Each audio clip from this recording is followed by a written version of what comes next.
Hey friends, it's been a little while, but there's a good reason for that. It's very nice to be back here. And let me just jump in right away. The reason I've been MIA for a little bit is one, I've been to London and had a beautiful vacation there.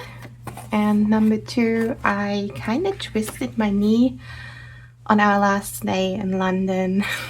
And I've been dealing with it for over a month now. I struggle to walk and sit, and it's been quite frustrating. So I haven't really had the space, time, or even capability to sit here at my desk and go through all the fun things that I want to go through. However, today is a good day, and I have two new decks that found their way into my collection while I was on the couch and in London. And I would love to just show you a couple of oracles that I want to pair with these decks. Maybe do a little reading because I'm also using one of these decks for my monthly practice. And otherwise, it's just a bit of a little chatty catch-up video. Now I would like to start just catching you up real quick on what we got up to in London. Here's my cute little Paddington pin. We went to quite a few places, though what stood out the most to me were the St. Paul's Cathedral for one. We were able to climb up to this little roundabout by the dome, and the view was just amazing. The architecture is breathtaking. Sculptures, the things you see in kind of like the crypt, the basement part, just really stunning. And my partner and I, we are both not religious at all, never grew up with it, never engaged with it. So from that standpoint, I can't really tell you anything. However, it is still an experience, very beautiful. There was an organ concert when we went, and it was just really beautiful all in all. I also went to Watkins Books as well as Atlantis, the Atlantis bookstore. Both of those stores I can really recommend if you're into any type of spiritual themes or energies. There were quite a few of tarot and oracle decks, also indie decks. The book selection, really beautiful. They had dates for psychic and tarot readings if you wanted to come in. Like if I was in London all day, every day, I would go there regularly. I really love these. And of course, we caught 4 musicals in 5 days in London, rapid fire, Ride the Cyclone, a bunch of choir kids die in a freak accident at a carnival, and a sentient fortune-telling machine who's also about to die makes them compete for a chance to come back to life, but only one of them can win. Les Miserables, I don't think I have to introduce this one, but French Revolution with a bunch of amazing actors, big voices. We got Heathers based on the cult classic movie, very funny, very morbid, like funny in a morbid way. Can only recommend. And of course, we had to go check out the new cast of Hadestown with Marley Fenton and Antonia. Oh goodness. Please excuse me, Bethany Antonia, that's her name. This was our beautiful new cast, and 10 out of 10. Alistair Parker as Hades. I've never seen a better Hades live, I have to say. Absolutely amazing. Catch them if you can before the new cast rolls in, I think in September, if you're in the area. Now here are the 2 new decks that found their way into my collection while I was gone. We got the Folkloric Tarot off of Kickstarter and the Heartwood Tarot from Watkins Books in London. Now Folkloric Waters is relatively new to everyone, I would say. Heartwood Tarot is very new to me. And I would like to explore some oracle pairings that I experimented with for these 2, as well as a reading with the Heartwood Tarot because I'm working quite closely with this one this month. So let's start with the Folkloric. Now finding matches, and especially oracle matches for the Folkloric Waters Tarot, was a bit of a challenge for me because I don't really own decks that have this oil painting kind of feel or art, you know, like I don't really have curated art decks like this, and especially not oracles. So I tried quite a few combinations. So let me show you. Let's start with the Sacred Threads Oracle here. The Sacred Threads Oracle was created by Don Michel of Don Michel Tarot, or Don Michel Creates. And I really like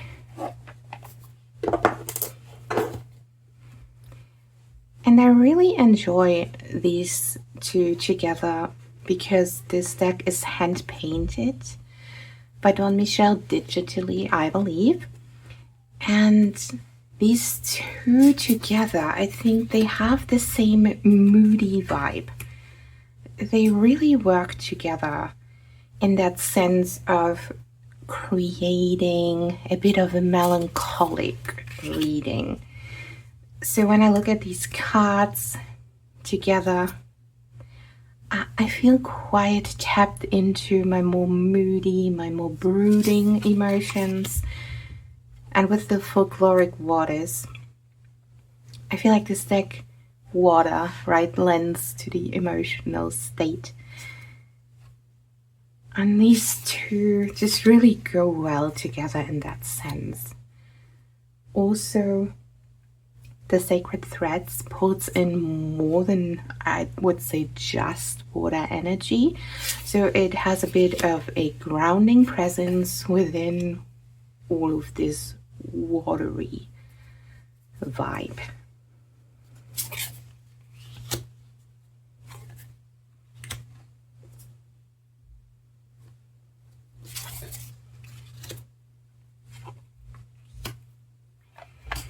Now, the second oracle that I found works quite well reading with the folkloric waters is the Salt Water Spirit Oracle by Prism and Fleur. Let me show you. Now, this specific deck is more of a light working deck. It has very almost cosmic energy. It is more photography based, but heavily edited photography. And this one I feel like gives a light energy to the folkloric water. It elevates the mood. It shows me how I can connect these moody waters to a bit more of a cosmic watery vibe. I hope I'm explaining myself well. But the salt water, it just gives this kind of higher vibration, this higher self, whereas the folkloric waters has a very earthy, rooted in reality type of feeling.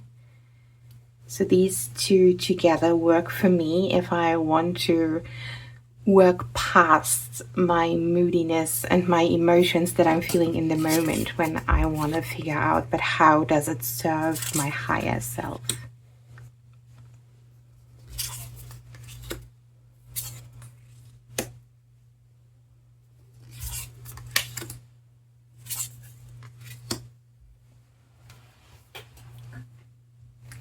Now, next up, these are my picks and options so far for the Heartwood Tarot. I got the Woodland Warden's Oracle, the Forest Phase, as well as the Fairy Enchantments. And let's get into them. Now, let's start off with this, for me, very natural, intuitive, straight away I wanted to pair these kinds of pairing. The Woodland Wardens with the Heartwood Tarot. These two, they were just an immediate match, and I think it's a very natural match. I think these wardens connect with the creatures in the Heartwood quite beautifully. They feel like little protective spirits that take care of the little mousy in here and all the other characters. They feel like an energy, an overarching animal energy to hone into that maybe our little characters in this deck can embody, something that I can embody as the mouse, because I have been identifying myself with our little mousy that's been running through this deck as I have been working with the Heartwood Tarot daily this month. And these two together just give it such a regal, noble energy from the Woodland Wardens, and then I can apply this practically to myself as this little mouse just trying to work myself through the big scary world.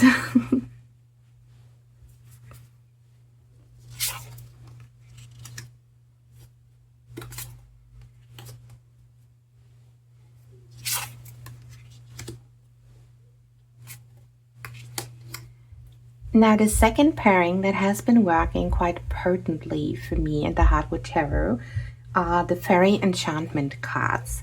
Now, I love a good fairy energy. I love the cheeky fairies. I love the broody, moody fairies. I love the cute little flower fairies. Anything fairy related, I'm all over it. And these fairies feel very mature, very moody and broody.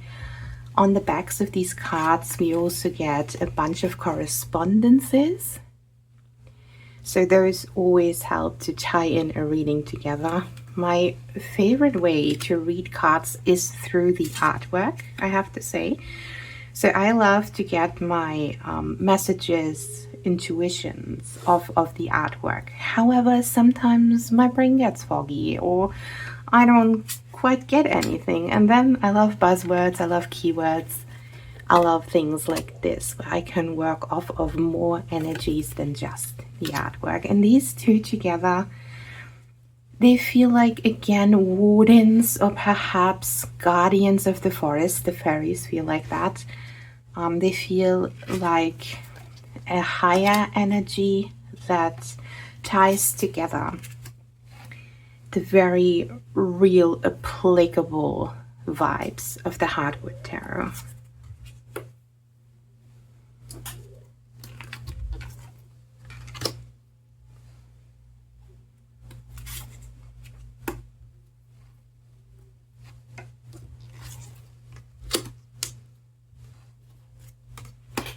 Now, the last little bonus or additional deck here are the Forest Phase. I love this little deck.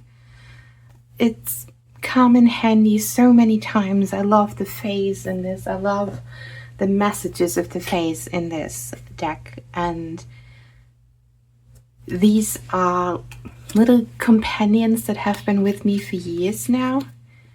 And I feel like they are like these little creatures that sit on my shoulder and tell me just a little bit of wisdom.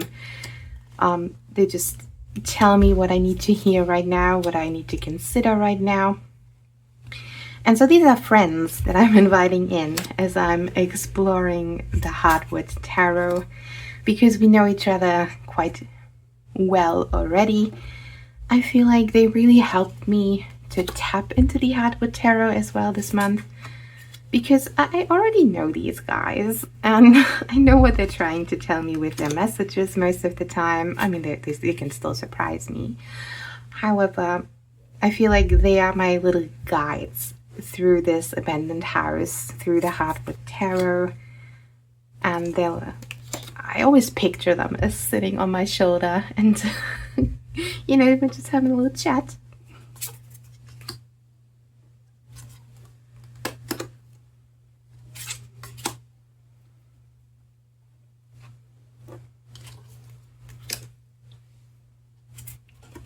So to wrap this video up, I would love to do the reading of the Season of the Witch Planner for this month that I haven't done yet. Now this reading is about tackling feelings of jealousy and to find a lighter and more helpful message instead. Though I currently cannot identify any feelings of jealousy or envy within myself, because I've been quite isolated and just kind of woe is me, you know, kind of simmering in my own self-pity juice. I chose to take the first question, which is identifying the root of your jealousy, negativity, or frustration. And I feel like I can focus on negativity and frustration here. So we're just going to do this little spread together. I think I'm going to keep it simple as well because we got only 4 cards here. And I'm taking the Heartwood Tarot together with my little forest vase. So question number 1 is, what is the root of my negativity or frustration at present?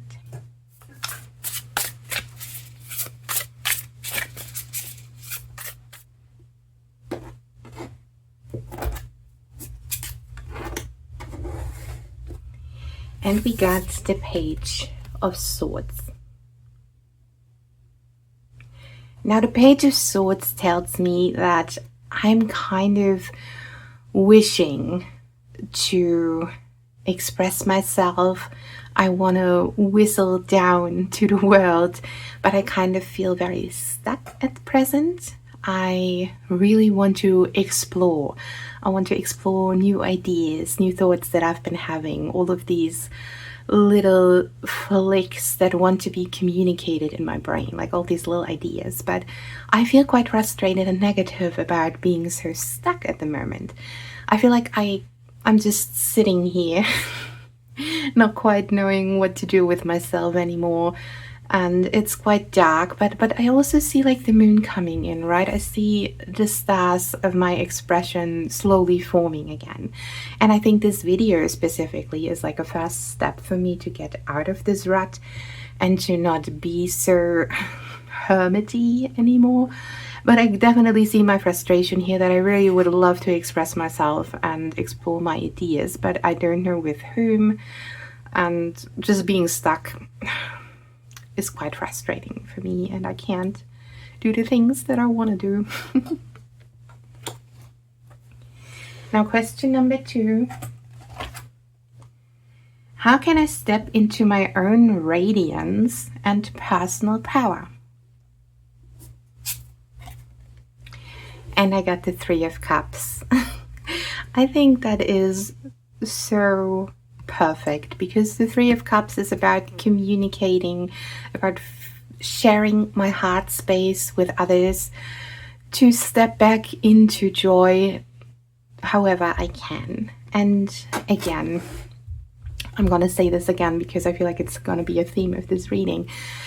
Doing this video and like chatting about what I'm passionate about again is very helpful for me. I've been thinking about sitting down, just doing something right with my tarot cards and sharing my thoughts and feelings in a way, but I didn't quite know how to. I had no idea on what to do, so I just sat down today and spontaneously thought I'll just share what I've been up to, where I've been, and perhaps the decks that came into my collection. So here we are. And I think the 3 of Cups is also about opening your heart space again, opening yourself up to joy again, and allowing others in however possible at the moment. So I quite like that.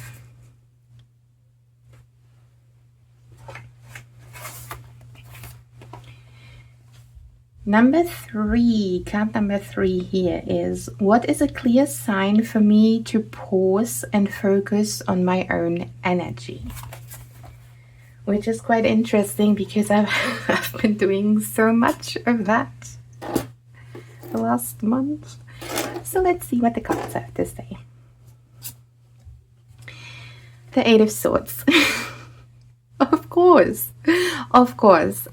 Like I said, I've been brooding too much. I feel like I've been isolated and just simmering in my own pity for like a month now, and I'm ready to break out of that. I am so ready to communicate again, to put myself out there, be with others, and try to put my feelers out. So I think a sign for me to just generally shift my energy, maybe that is how I would like to rephrase this question, to regroup and shift my energy, is that feeling of being stuck, of like being in the own theater of my mind, just being like the little jester. I'm just perpetually playing this sad character in my head, when in reality I can make changes, I can communicate, I can connect with other people. So why should I keep myself stuck in my own mind when I can do this and feel connected in at least one way? Now, our last question, I would love to have the face talk to us for the last question. It is, how can I remain positive even when facing these negative feelings? Let's see. How can I remain positive even when facing these negative feelings?